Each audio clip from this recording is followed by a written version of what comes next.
Hello friends, welcome to my YouTube channel. Friends, आज मार्गशीर मास तृतीय गुरुवार माँ लक्ष्मी को पूजा पाई करिबा सुजी काकरा।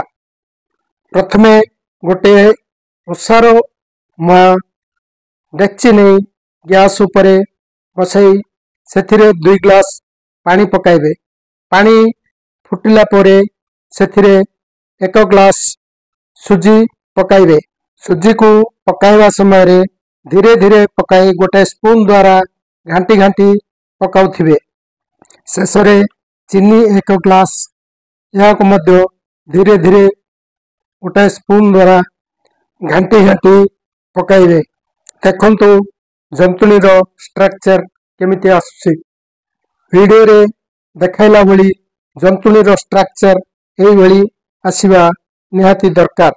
वर्तमान जंतुनी को चुलारू ओल्लाई ताकू जंतुनी को छोट छोट गोला करिवे एवं सेई गोला भितरे नडिया पुरो देई जो नडिया पुरो की मु एठारे देखाउछि ताहा पूर्वरु करी रखिथिली, कारण वीडियो लंबा हो जाए सेइथिमै पूर्वरु करी रखिथिली एवं सेई पुरो को एई जंतुनी रो छोट छोट गोला भितरे देई ताको हाथ द्वारा ही प्रेस करी पिठार आकार बनाइबे।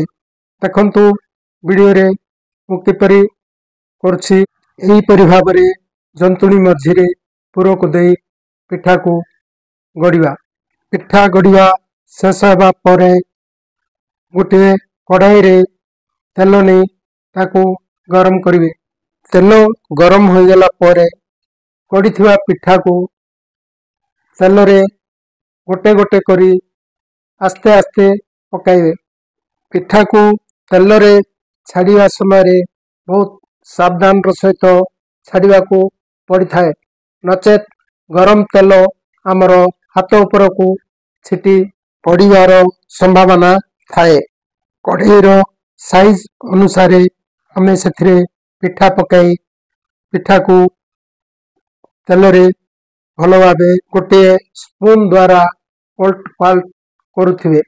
मु वीडियो रे देखाइला बली पिठार कलर चेंज हला पर्यंत पिठा को तेल रे छाणुथिबे।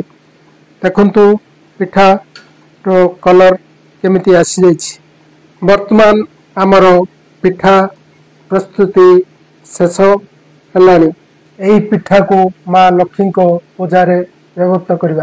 प्लीज वीडियो को लाइक शेयर एंड सब्सक्राइब करंतु। Thank you.